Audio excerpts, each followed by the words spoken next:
Good morning. You're watching Business World Live. I'm DANIE LAUREL. And in just Delos Santos is the start of a new trading day, but first let's go straight to our top story. The national government plans to borrow at least 140 billion pesos from domestic sources in November. The Bureau of Treasury said it will borrow 80 billion pesos in treasury bills and 60 billion pesos in T-bonds next month. National Treasurer Rosalia De Leon said the new borrowing program matches the market preference for short and medium-term debt. The Treasury also plans to raise at least 3 billion pesos from the issuance of premium bonds next month.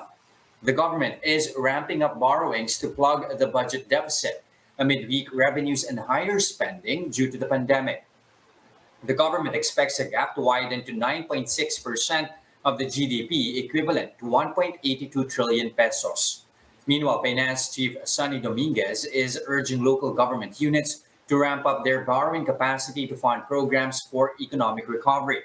Dominguez said that under the Bayanihan to Recover as One Act, or Bayanihan 2 law, the Land Bank and Development Bank of the Philippines have been allotted 1 billion pesos each to subsidize interest payments of loans obtained by LGUs. Dominguez said LGUs can also tap the Philippine Guarantee Corporation for credit as well as the Municipal Development Fund Office.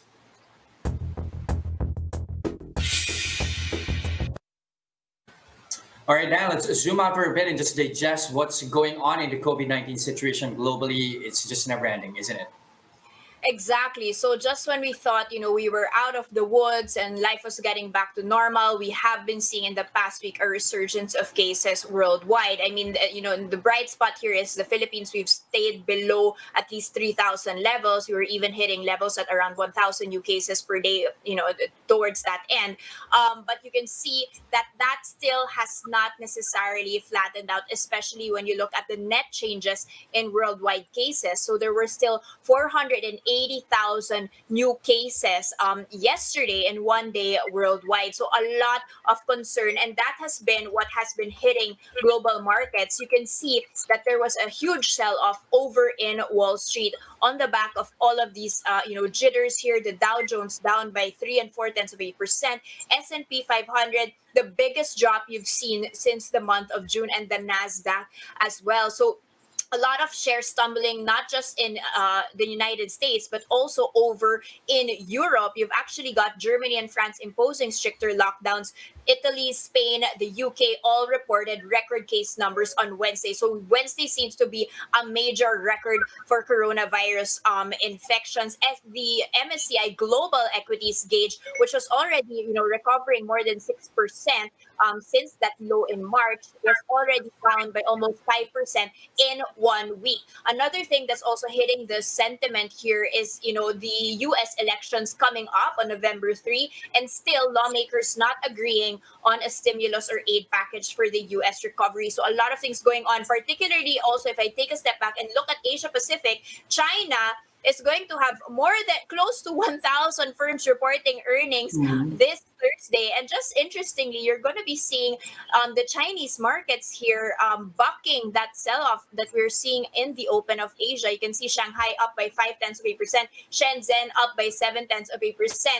We'll be looking at that. But this is, of course, since yesterday, we're going to be seeing whether in this open today, with all of these releases on the third quarter, showing how China has been recovering according to expectations. So let's look at our own local bourse and what has been happening, opening on the back foot for a third straight day. Unfortunately, just below 6,300 now. So we were already hoping for that 6,500 breach, and yet again, a lot of profit taking ensuing, and this follows yesterday already down by 0.6% and down by close to 1.8% since the 6-day rally ended. I'll just pull that down for you so you can see how we were already up, and then it's just been a slow decline since then. But what is the bright spot here? Chris Mangon of AAA Equities is actually saying that because investors are securing profits from the rally, those that were not able to ride the rally now have a chance to pick up shares at a lower price. So it might actually be a bargain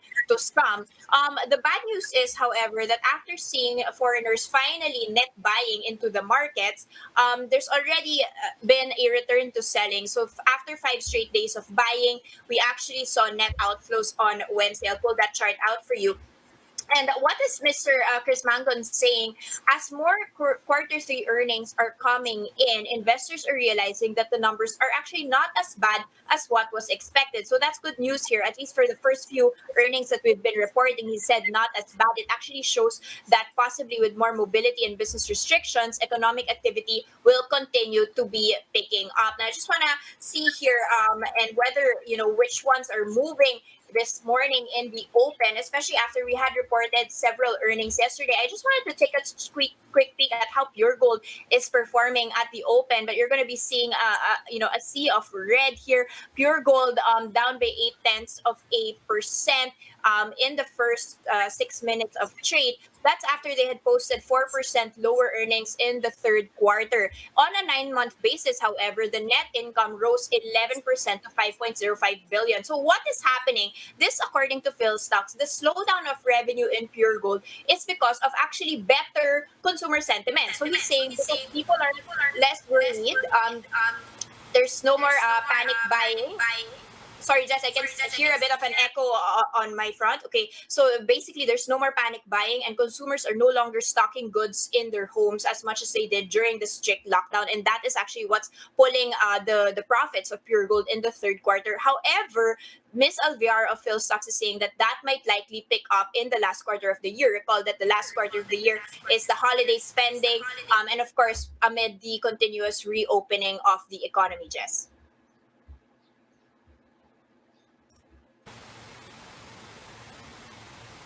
All right. Meanwhile, Dan, power plays are still in focus after that DOE directive and no more new coal plants. What's the market reaction on that one?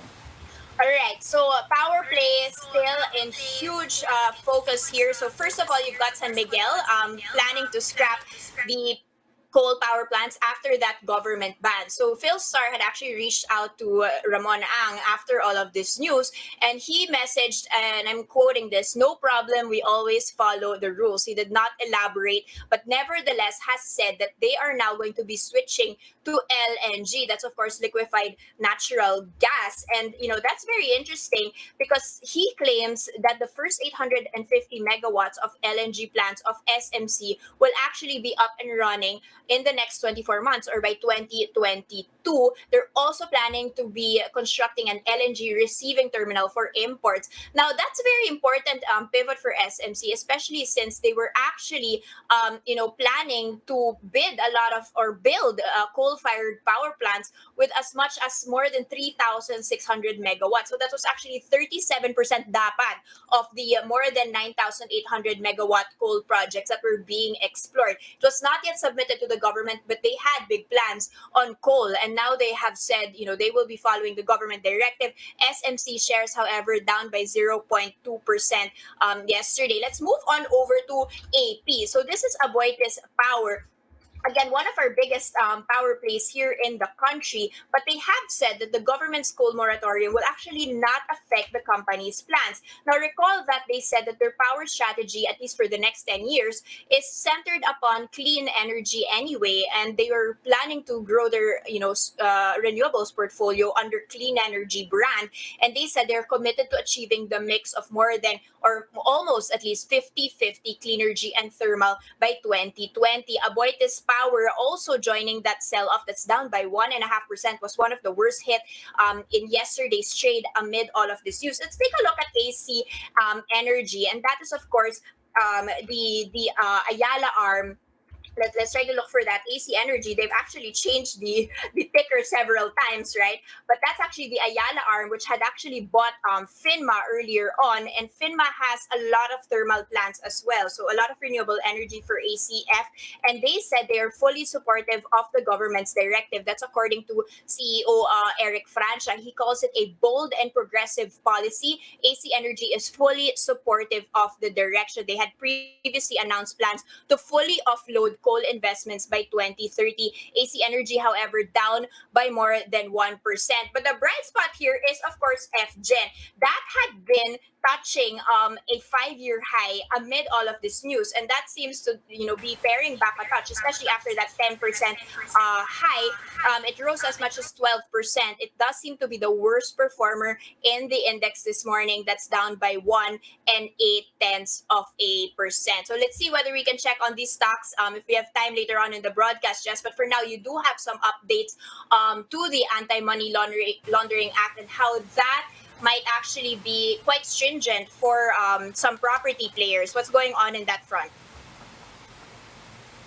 All right, so this time around, of course, the revisions to the Anti-Money Laundering Act, of course, is being done in good faith. I mean, the objective, of course, is for the country to at least prevent it getting included in the gray list. But this time around, you have some property players here, objecting somehow to some of the provisions, saying that it's actually going to over-regulate the property space. In particular, we're talking about Senate Bill 1412. So that particular measure now requires real estate developers as well as brokers and single cash transactions worth more than 1 million pesos to actually be reported to the AMLAC. So a lot of things now are being included in the coverage here when it comes to anti-money laundering efforts. Now, in particular, you have Christopher Ryan Tan from the Organization of Socialized and Economic Housing Developers of the Philippines. During a Senate hearing, he did say that as it stands, the property space is already an overly regulated sector. And there are a lot of constraints here as we speak. For one, we're talking about a huge housing backlog here. At the same time, there are some production constraints. I mean, add to that, of course, pandemic really crippling as well, how property players are moving along. But he's saying that these constraints are pretty much really refuting the necessity to regulate the sector some more through these proposed amendments to the Anti-Money Laundering Act. In fact, you have, of course, the Financial Action Task Force, or the FATF, giving the government until February next year to address gaps in the AMLA and the anti-terrorism measures. Of course, they are now linking the property space as well. I mean, now these two are being connected at the AMLA and anti-terrorism measures, especially considering that some are saying, that money being transferred to the country actually are used to fund terrorism activities here. But the crux really here for Christopher Ryan Tan of OHSDP is that, is recommendation number 22. So what does that say? It specifies that real estate agents rather than developers and brokers as well. At the same time, it covers more than 42,000 real estate agents and brokers. So a lot of real estate players will actually be affected. At the same time, he's saying, that the 1 million peso threshold is not provided by the FATF, and that's lower than the 3 million pesos that they had originally proposed. But according to AMLAC Executive Director Mel Georgie Racela, it's actually quite a necessary move to include the property space in the revisions being made under the AMLA, because he's saying that the inclusion of the real estate industry was considered, especially since the sector is being used to launder funds here to the country. Wow. And that they have actually discussed this social housing with social housing representatives, since that low cap of 1 million pesos might actually affect the government's social housing initiative. So what they agreed upon is that all properties only worth more than 1 million pesos will be covered by the revisions. Now, if you ask the lawmakers, particularly Senator Grace Poe and Senator Franklin Drilon, you say, the mandatory reporting of covered transactions should be placed instead under the Registry of Deeds and not with the developers and the brokers. At the same time, they're proposing, why not increase the cap to 3 million pesos? So they say that that's going to be more reasonable rather than lower it to as much as 1 million pesos. Now, Drilon, in fact, is saying that the AMLA should be amended according to the country's needs and not just to comply with the recommendations of the FATF. that is a good point there. Should we be, complying with such stringent regulations, especially now as our property players are already suffering the brunt of this pandemic? And you can see on my terminal here, the property space trading down by 2.6% in the first 15 minutes of trade.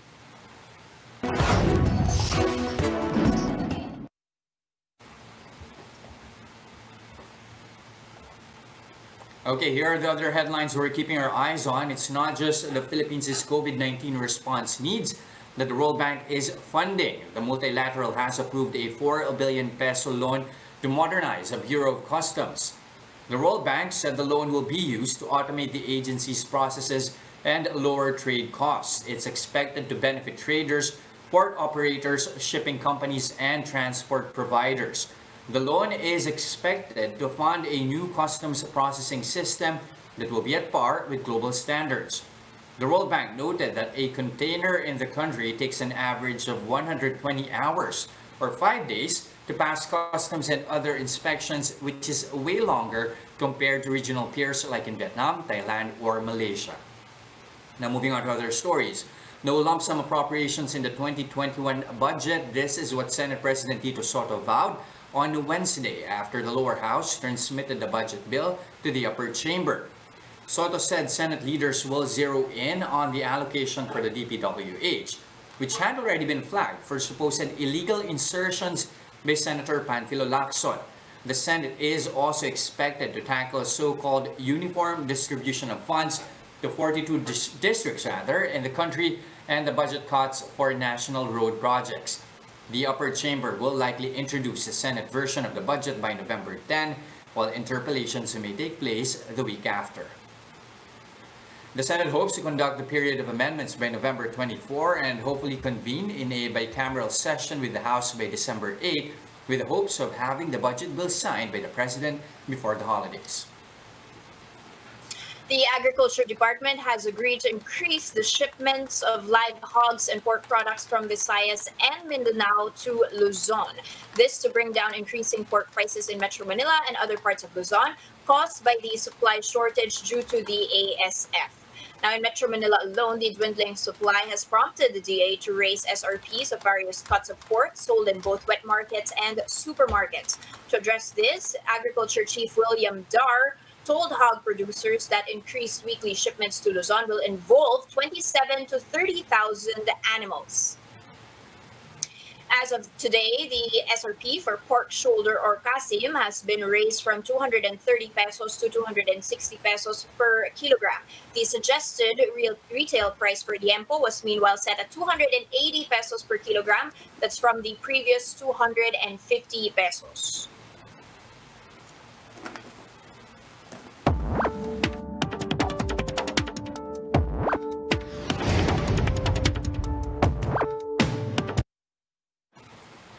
Now, at one point, flexible working spaces were seen to be the office of the future, but the pandemic has disrupted a lot of those plans. Will this business model continue to thrive? Here to share with us how they are positioning, we have with us Lars Wittig. He's the country manager of IWG Philippines, Vietnam, and Cambodia. Good morning, sir, and welcome to the broadcast. Thank you very much, and good morning to you both. Good morning, sir. Yes, it is certainly a very interesting situation we are in. There's no doubt that when all of this is over, not a single company will be returning with the same workspace requirements as what they had pre-COVID-19. And when we turn that corner and they come back, there's no doubt that we will be way ahead of where we anticipated in terms of the need for flexible workspace as a service. It's a very steep learning process right now. The working from home, the companies are realizing that people are definitely capable of being highly productive from home. They can be trusted working from outside the traditional head office in a typical CBD area. And it was actually an existing trend even pre-COVID-19, but the learning process, as mentioned, being so steep, that also means that when we one day have turned the corner and we can go back, the legacy of this crisis is really working from anywhere, anytime, also including from home, is something that is certainly here to stay. And what we see is, even with the big traditional head offices in the CBD areas, we do not anticipate that these will retain their typical workspace for the head offices. Many of them have been locked into conventional leases, not with providers like ourselves. Yet, but when their leases are up for renewal, they are going to be cutting space, and they are going to put up office hubs in the outskirts of Metro Manila, the so-called suburbs, and definitely in the provinces. So employees will have the options of working from home, drop into the office hubs, or occasionally take that productivity-killing commute into the CBD area. So there are certainly winners in this process, the suburbs, the outskirts, the provinces. And we are, of course, busy adapting to the current situation, but also how we see the future when we turn the corner and we all can resume a more normal living. And in that adapting, that basically means that we are changing our network because we are now looking at further expansions in the provinces. We are relying very much on our existing and coming franchise partners, whether it is in the Visayas, Mindanao. Within the next maximum 5 months, you will see additional locations under the franchise concept. And we, of course, since we already have the largest network of locations nationally and globally, we are well prepared to accommodate many more customers in the outskirts of Metro Manila. Lars, just a quick question. Which were your main sectors and types of businesses that you were servicing from the beginning? Are these more, smaller businesses? Are these big conglomerates? And are they the ones most exposed to the pandemic, or are these actually businesses that might actually thrive, technology firms, for example, or e-commerce retail firms that will still be able to use these types of flexible workspaces and need to be present in certain locations? Yeah, for us, the short answer is really yes to all of the above, because our customers are literally from all industries. And when I look at the top 10 industries compared to the number of customers that we have, here in the Philippines, everybody assumes that if you are very big and expanding as rapidly as we do, if you're not a BPO or a POGO company, then you're probably, they must be your customers. And the fact is, they're not even among our top 10 customers. We are servicing all types, from the largest multinationals to the smallest startups. However, we are also sensitive both directly and indirectly to the trends among BPOs, and not least the fact that the POGO seems to not to only be returning on a very limited scale. Why? Directly because in terms of square meters, they do represent a bigger part of our of the space taken, because they are single bigger customers. Indirectly because we anticipate, and we are starting to see the trends already, that the vacancies on the market overall for commercial office space is definitely increasing. All right, Lars, I just want to drive on a point here that you mentioned earlier, how the situation is really moving from central business districts, and a lot of businesses now are really driving towards establishing their offices, at least satellite offices, in suburban and provincial areas. How much has the pandemic actually fast-tracked this move when we were talking about co-working spaces? And can you nuance this a bit, give us more details on any other particular areas outside CBDs that you are looking at expanding?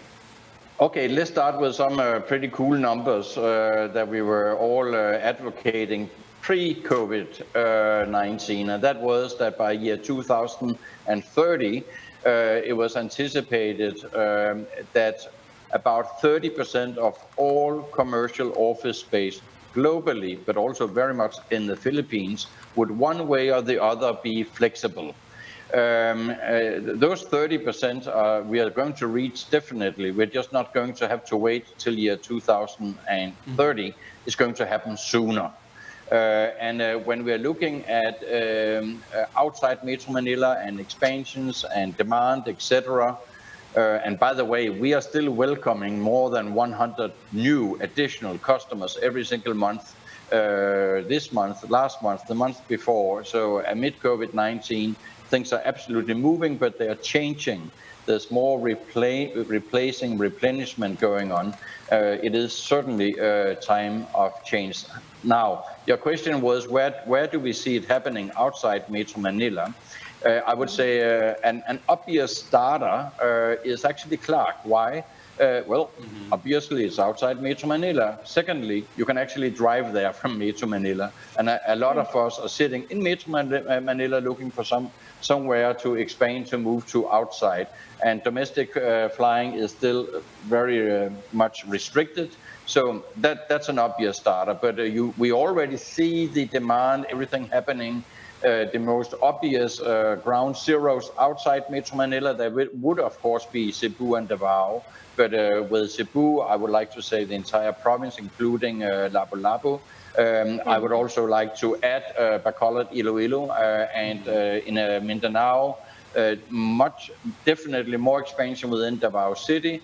But the obvious second and third priorities would be Cagayan de Oro and General Santos are still absolutely thriving. And these tier 2 cities, they will see a faster growth than they probably otherwise would have, at least in terms of getting a bigger part of the national pie sooner. Then the big question for me and those tier 2 cities is just, how big is the pie going to be?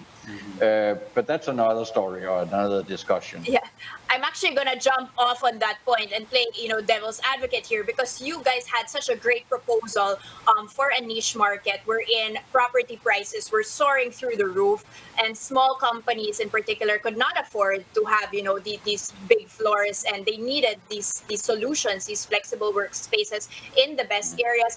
Now that property prices are paring back and vacancy rates are going down, will there be much more competition with traditional office spaces that are providing, reprieves on rent, moratoriums, and much more, a lot of enticements basically to get these smaller players in? And how are you going to be positioning amid that? No, the competition from conventional office space is not going to get tougher on us. Actually, the exact opposite. Because when everybody are returning, when we come out on the other side, when we turn the corner, everybody, as mentioned, will be returning to different workspace requirements than they had before. And are they going to be very confident on a long-term basis about what those needs are going to be? The answer is no. So they're going to be agile, they're going to adapt, they're going to change their setups, but they're not going to do it with capital investments and long-term liabilities. No, they leave those to us, and then they make their flexible arrangements with us. Very interesting point there. You're actually taking on a big risk here, which allows them to focus on their work instead of trying to mitigate these risks themselves. Thank you so much for those insights. That was, of course, Mr. Lars Wittig of IWG. Thank you. And that's a first look into the business day. Today is October 29. I'm DANIE LAUREL. Catch us again tomorrow at 9:30 a.m. I'm Delos Santos. We are One News.